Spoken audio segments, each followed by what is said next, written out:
रूस का यूक्रेन पर भीषण हमला हुआ है। एमएलआरएस से ओडेसा पर दागी गई है मिसाइल। लगातार आप बीते 2-3 दिनों से अगर टीवी9 भारतवर्ष को फॉलो कर रहे हो तो ये आपको पता होगा कि किस तरह से ओडेसा को टारगेट कर रहा है रूस। यूक्रेन के पोर्ट सिटी को बनाया जा रहा है निशाना। रूसी आर्टिलरी ने यहां अपनी ताकत लगा दी।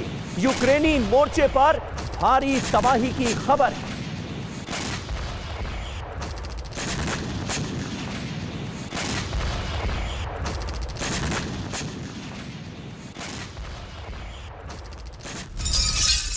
और अहम खबर है, भूमध्य सागर में यूक्रेनी हमले से जुड़ी रूसी ऑयल टैंकर को बनाया गया है निशाना।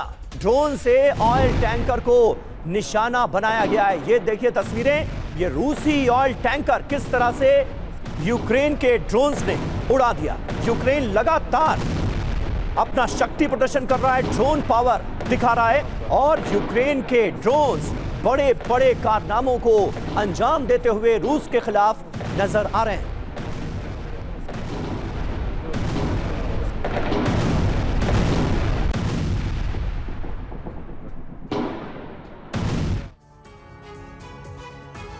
और बड़ी खबर है, नाटो देशों पर कब्जे की तैयारी में रूस है। अमेरिकी खुफिया एजेंसी की रिपोर्ट में यह दावा किया गया है, पुतिन के युद्ध लक्ष्य अब भी बदले नहीं हैं। पूर्व सोवियत क्षेत्रों को वापस हासिल करने पर पुतिन अड़े हुए हैं। ये अमेरिकी खुफिया एजेंसी की रिपोर्ट में दावा किया गया है।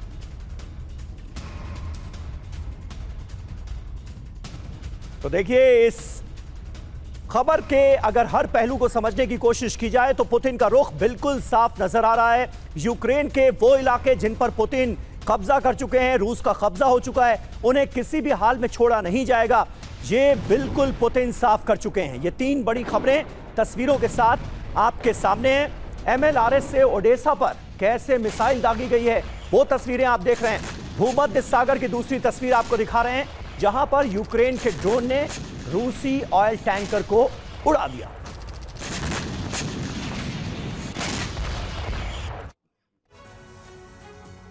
तो पुतिन का प्लान तैयार, रूस का होगा विस्तार।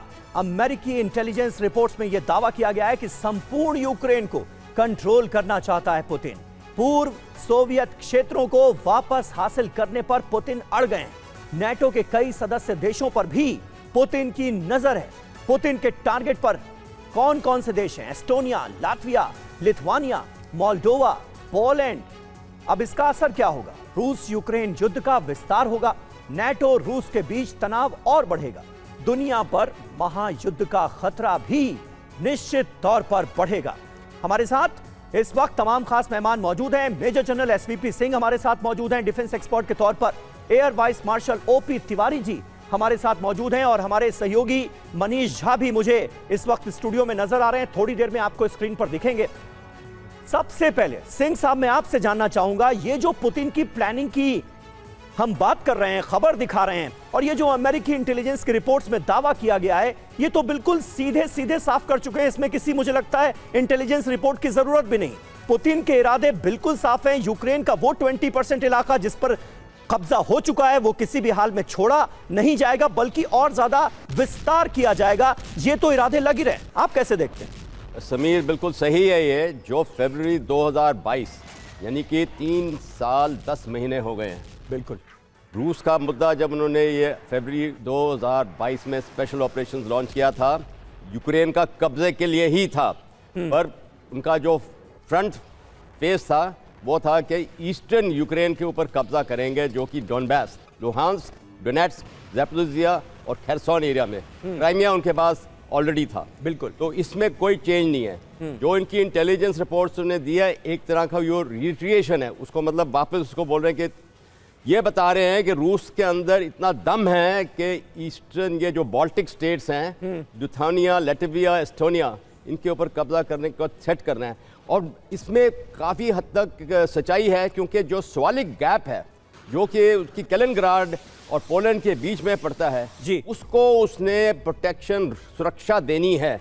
और ये काफ़ी प्लान माहिर हो सकता है। परंतु जो ये इतनी लंबी लड़ाई हुई है यूक्रेन के अंदर, जितनी एट्रिशन हुई है दोनों साइड में, रूस ने भी काफ़ी एट्रिशन सफ़र की है। बिल्कुल, इसलिए उसको अपने पूरी रीऑर्गेनाइज करना पड़ेगा। तो उससे पहला कदम उन्होंने क्या लिया है कि नॉर्दर्न एरियाज जैसे कि बेलगोराड ब्लास्ट है, कुर्स्क ब्लास्ट में उन्होंने हमले शुरू किए हुए हैं रूस ने ऑलरेडी। क्यों किए हैं? एक बार्गेनिंग फैक्टर, एक बार्गेनिंग चिप है कि कब्जा करूंगा, ये बफर जोन बना रहे हैं। और अगर यूक्रेन नहीं मानता पीस टॉक्स को अचीव करने के लिए, पीस के लिए, तो फिर ये खतरा यूक्रेन अपनी नेशनलिटी गवा सकता है। बिल्कुल, ये बहुत महत्वपूर्ण बात आपने कही है और कहीं ना कहीं पुतिन की स्ट्रैटेजी तो फिलहाल यही नजर आ रही है जिसका सिंह साहब भी जिक्र कर रहे थे। और अमेरिकी इंटेलिजेंस की रिपोर्ट में कुछ ऐसे ही दावे भी किए गए। यूक्रेन के ओडेसा में रूस के एक और विध्वंसक हमले की तस्वीर अब आपको दिखाने जा रहे हैं। रूस ने गेरैन ड्रोन से ओडेसा को फिर दहला दिया। रूसी ड्रोन हमले में एक रेलवे ब्रिज तबाह हो गया है।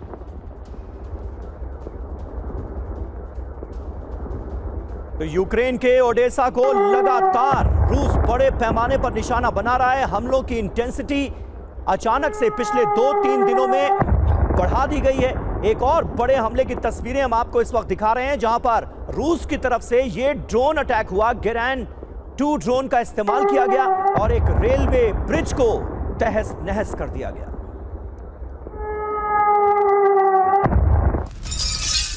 और यही नहीं, ओडेसा से ही एक और तस्वीर सामने आई है। बड़ा हमला हुआ है और इस हमले में स्कैंडर मिसाइल का इस्तेमाल किया गया है। भीषण अटैक किया गया है। स्कैंडर मिसाइल का इस्तेमाल करते हुए ओडेसा एयरपोर्ट को नुकसान पहुंचाया गया है। ये तस्वीरें आप देखिए, ओडेसा का जो एयरपोर्ट है वो कैसे रूस के निशाने पर रहा।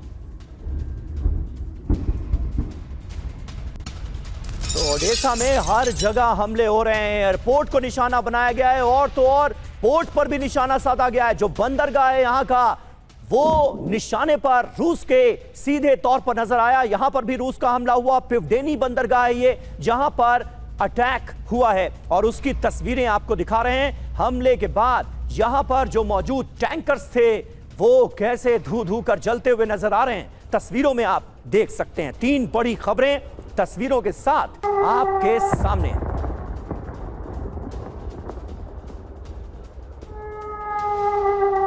ये 3 बड़ी खबरें तीनों ही यूक्रेन के पोर्ट सिटी ओडेसा से हैं। ओडेसा को कैसे रूस बड़े हमलों के जरिए दहला रहा है, ये आप देखिए।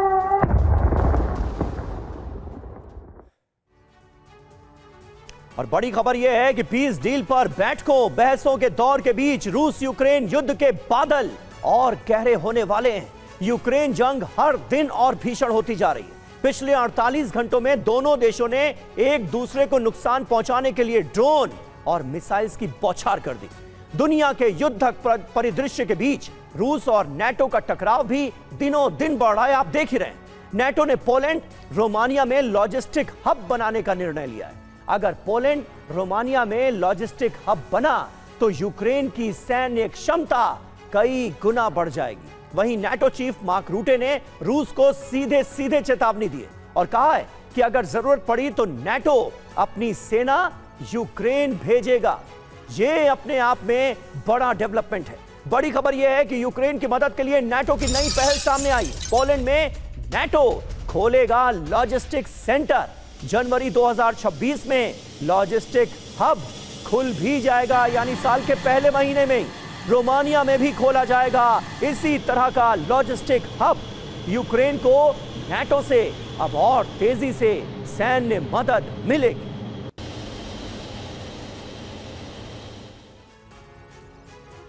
तो रूस को दहलाने का यह है नाटो प्लान, जो कि अब सामने आ चुका है। प्लान ए, पोलैंड रोमानिया में लॉजिस्टिक हब बनाया जाएगा। यूक्रेन को सीधी सैन्य मदद मुहैया कराई जाएगी।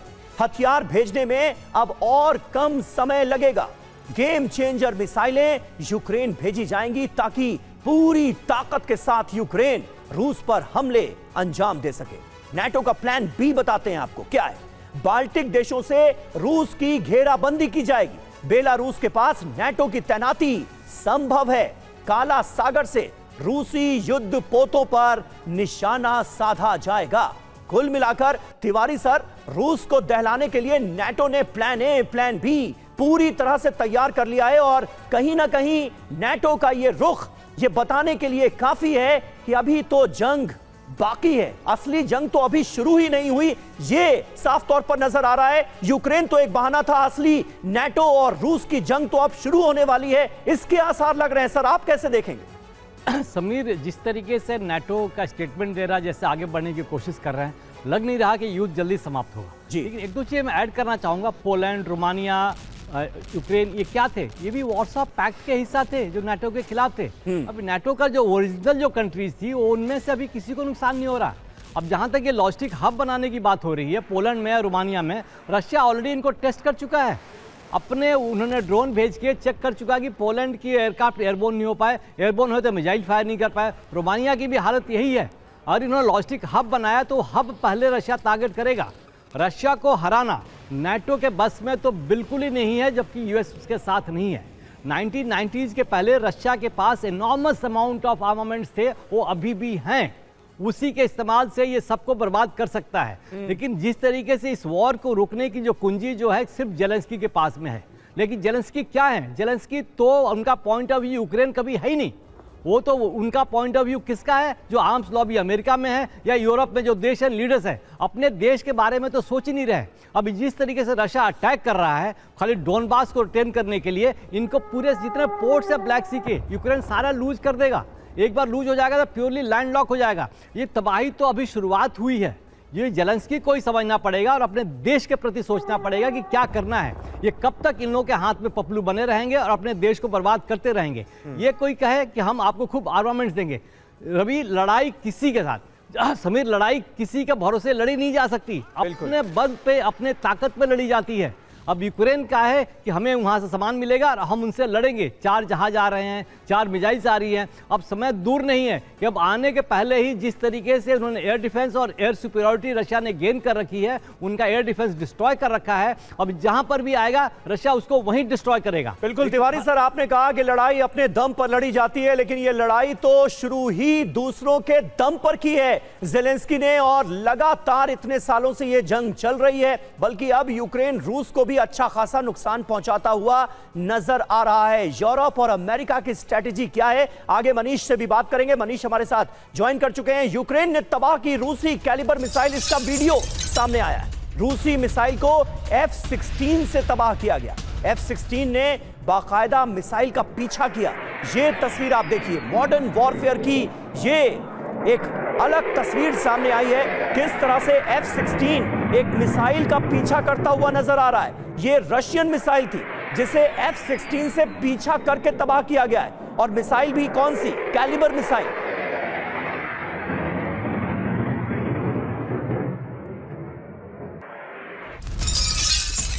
और अहम खबर है, रूस ने अग्रिम मोर्चे पर Su-34 को लगाया। Su-34 से दागी गई फैब 1500 मिसाइल यूक्रेनी बख्तरबंद वाहनों पर इसी के जरिए किया गया हमला। ये देखिए,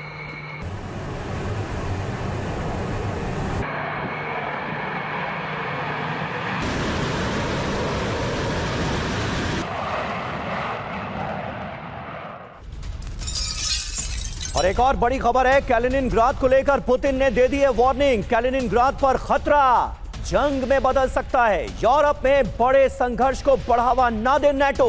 रूस किसी भी खतरे को कर देगा बेअसर। कैलिनिनग्राद को लेकर यूरोप को चेताते नजर आ रहे हैं, वार्निंग देते हुए नजर आ रहे हैं व्लादिमीर पुतिन।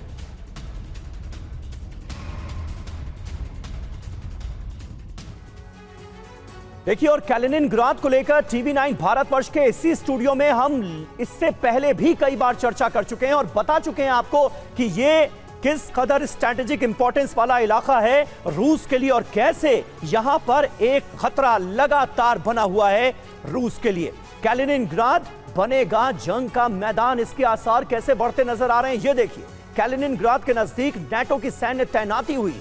बाल्टिक सागर में नाटो के सैन्य मूवमेंट से इस रीजन में तनाव बढ़ रहा है। रूस को घेरने के लिए नाटो का कैलिनिनग्राद पर दबाव बढ़ रहा है। यूरोप के किसी भी देश पर हमला ऐसे में रूस कर सकता है, यह आशंका है। अब कैलिनिनग्राद क्यों अहम है, आपके लिए एक बार फिर रिपीट कर देते हैं। कैलिनिनग्राद रूसी इलाका है जो नाटो देशों से घिरा है। लिथुआनिया और पोलैंड के बीच पड़ता है यह कैलिनिनग्राद। कैलिनिनग्राद में रूस का बाल्टिक सी फ्लीट हेडक्वार्टर है। कैलिनिनग्राद में रूस की न्यूक्लियर सबमरीन भी तैनात है।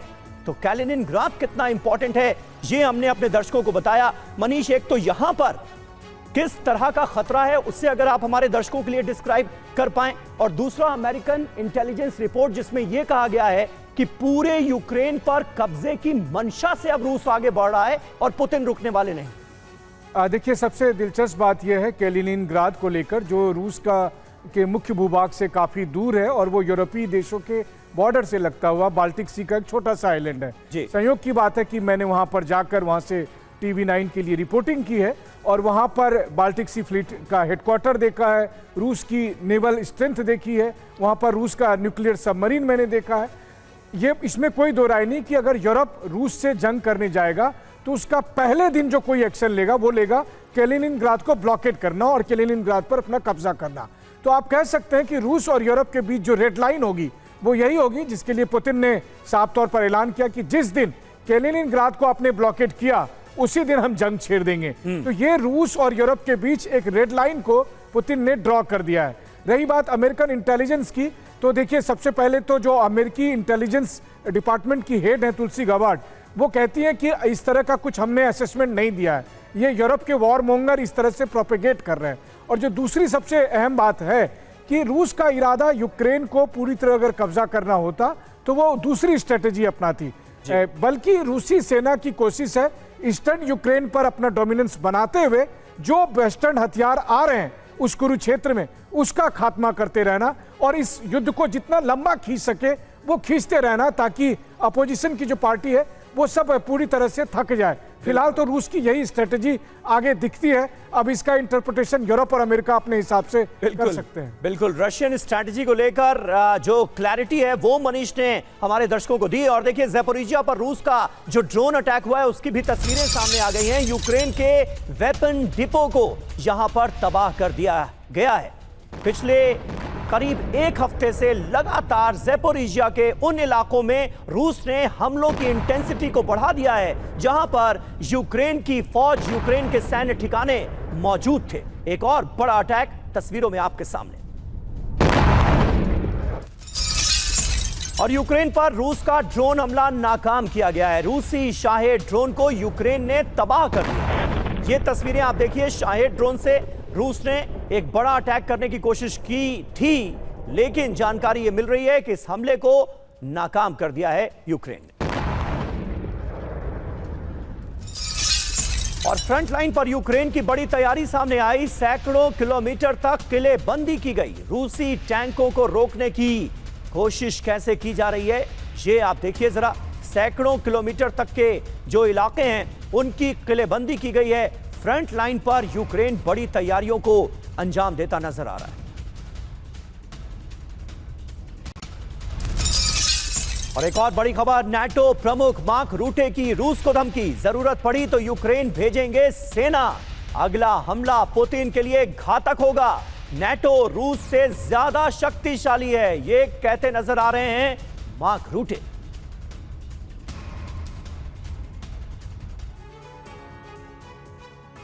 तो कौन कितना आक्रामक बयान देता है? अब ऐसा लग रहा है कि जंग इस बात की भी चल रही है। नाटो का पैगाम, रूस का बुरा अंजाम। नाटो चीफ ने क्या कहा? मौजूदा स्थिति दूसरे विश्व युद्ध से भी खतरनाक है। यूक्रेन को रूस का शिकार नहीं बनाने देंगे। जरूरत पड़ने पर नाटो सेना यूक्रेन जाएगी।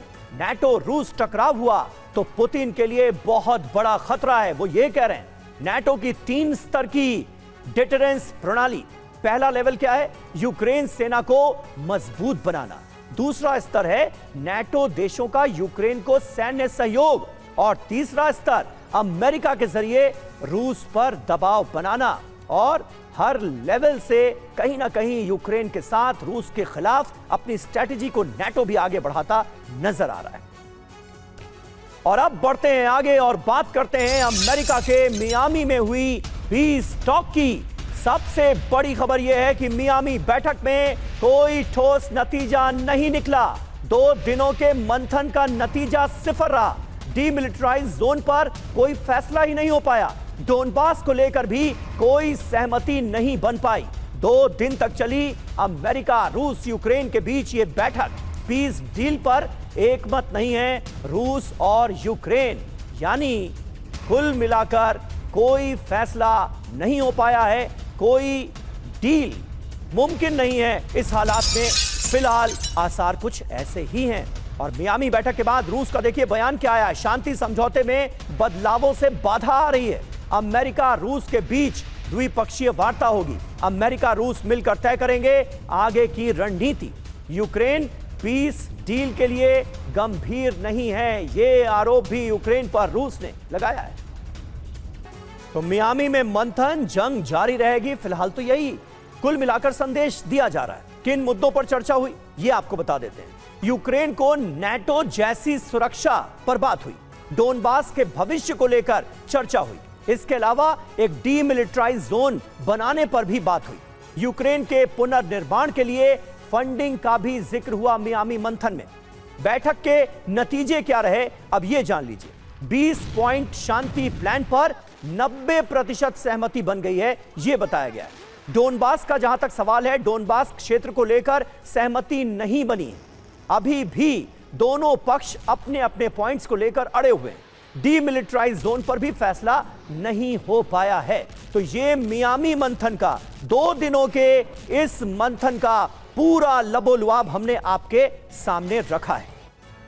जी हां, आज वेनेजुएला पर हमले का ऐलान मुमकिन है। वेनेजुएला पर आज अमेरिका कर सकता है हमला। बड़ी खबर है, आज रात 3 बजे वेनेजुएला पर हमला संभव है। राष्ट्रपति डोनाल्ड ट्रंप दे सकते हैं हमले के आदेश। ये बड़ी खबर सामने आ रही है, यानी दुनिया में एक और नया जंगी फ्रंट खुलने वाला है। और इस फ्रंट को लेकर लगातार टीवी9 भारतवर्ष बीते कई दिनों से आपको अपडेट दे रहा था। डोनाल्ड ट्रंप के अग्रेसिव रुख से आपको वाकिफ करा रहा था। और अब आज वो दिन आ गया है जब रात 3 बजे वेनेजुएला पर हमला मुमकिन है। ये जानकारी सामने आ रही है। और बड़ी खबर एक और है, फ्लोरिडा से शुरू होगा वेनेजुएला पर एक्शन। राष्ट्रपति ट्रंप को दी जाएगी खुफिया जानकारी। रक्षा मंत्री और नेवी सेक्रेटरी भी मौजूद रहेंगे, यानी डोनाल्ड ट्रंप अपने रुख से टस से मस होने का नाम नहीं ले रहे हैं, अपने रुख पर कायम हैं। वेनेजुएला पर हमला होकर ही रहेगा। ये बड़ी खबर, बड़ी जानकारी सामने आ रही है। और आज ही ट्रंप हमले का आदेश दे सकते हैं। वेनेजुएला पर आज ही हमला हो सकता है। तो वेनेजुएला पर हमले के ऐलान को लेकर जो बड़ी जानकारी हमारे पास आई है वो ये है कि रात 2 बजे के करीब ट्रंप को हमले से पूरी जुड़ी जानकारियां दी जाएंगी। ट्रंप के साथ अमेरिका के युद्ध मंत्री और नेवी सेक्रेटरी भी मौजूद होंगे। रात 3 बजे डोनाल्ड ट्रंप वेनेजुएला पर हमले का आदेश जारी कर सकते हैं। ट्रंप के ग्रीन सिग्नल के बाद वेनेजुएला पर ग्राउंड अटैक्स शुरू हो जाएंगे। अमेरिकी सेना वेनेजुएला की संपूर्ण घेराबंदी कर चुकी है। हमारे साथ तमाम खास मेहमान मौजूद हैं। मेजर जनरल सिंह, किस तरह से आप इसे देखते हैं और वेनेजुएला को लेकर जो रुख डोनाल्ड ट्रंप का नजर आ रहा है उसे अमेरिका दुनिया के सामने कैसे जस्टिफाई करेगा? देखिए समीर, जब ट्रंप इस सेकेंड टेन्योर में आए, ट्रंप 2.0 पे, तो उनका बहुत बड़ा मुद्दा रहा है एंटी ड्रग ऑपरेशन। और वेनेजुएला एक ड्रग सप्लायर है जिसको वो टारगेट कर रहा है अमेरिका। और उसके साथ उनके जो ऑयल से उनका रेवेन्यू आता है उसको ख़त्म करना चाहता है अमेरिका। ये 2 बड़े मुद्दे हैं, इसलिए उन्होंने उसकी घेराबंदी की है, उनका सीज की हुई है वहाँ पे। और इसलिए अमेरिका दबाना चाहता है क्योंकि लेकिन अब तो यही कहा जा रहा है कि ड्रग कार्टेल तो सिर्फ एक बहाना था। ये जो दूसरा रीजन आपने दिया है ऑयल वाला, यही असली मकसद है। क्या ऐसा लगता है आपको भी? बिल्कुल, दोनों पॉइंट सही हैं। मेन ऑयल है क्योंकि अमेरिका हमेशा जहाँ पे भी ऑयल रिसोर्सेज हैं उसका कब्जा करना चाहता है, उसको डोमिनेट करना चाहता है। हाँ। इसमें कोई शक की बात नहीं है। तीसरा है कि डिक्टेटरशिप है। तो जो अभी आपने देखा कि नोबेल पीस प्राइज जिसको दिया गया है वो अपोज करते हैं उसके डिक्टेटर को, वेनेजुएला के। तो एक ये भी मुद्दा है अमेरिका के पास कि रेजीम चेंज करें वेनेजुएला के अंदर। तो ये तीनों पॉइंट अगर हम मिलाएं तो अमेरिका भी पुराने टाइम पे जाएं हम तो पैक्स अमेरिकन का जो था मॉन्रो डॉक्ट्रिन, उसको दोबारा ट्रंप पैदा कर रहा है। ठीक है, ठीक है। थोड़ी सी वक्त की कमी है। मनीष, क्या वाकई आज ही वेनेजुएला पर हमला मुमकिन है? पूरे आसार, तमाम खबरें जो इस रीजन से सामने आ रही हैं वो इसी ओर इशारा कर रही हैं। आपकी जानकारी क्या कहती है? देखिए, डेवलपमेंट बहुत तेजी के साथ हो रहे हैं और जिस तरीके से अमेरिकी मिलिट्री एक्शन ले रही है वेनेजुएला के आसपास, उससे तो यही लग रहा है कि बहुत जल्द ही ट्रंप की तरफ से एक बड़ा ऐलान हो सकता है। हालांकि अभी ट्रंप एसेस कर रहे हैं, क्योंकि उन्होंने जितना सोचा था उस हिसाब से उन्हें अंतर्राष्ट्रीय समर्थन मिल नहीं रहा है, बल्कि वेनेजुएला के पक्ष में लामबंदी बढ़ रही है। रही बात ड्रग्स को लेकर, तो पूरी दुनिया यही कह रही है ड्रग्स और डिक्टेटरशिप को लेकर कि अमेरिका को उन डिक्टेटर से कोई दिक्कत नहीं है जो अमेरिका के हाँ में हाँ मिलाने को तैयार है, बल्कि उनके साथ वो 2 कदम आगे बढ़ने को तैयार है। बस दिक्कत वही होती है जहां वो अमेरिका की हाँ में हाँ नहीं मिलाते हैं। बिल्कुल बिल्कुल। और कुल मिलाकर फिलहाल यही मकसद नजर आ रहा है, एक नया फ्रंट, एक नया जंगी फ्रंट खोलने जा रहे हैं डोनाल्ड ट्रंप। वेनेजुएला पर हमला करके आसार तो यही नजर आ रहे हैं।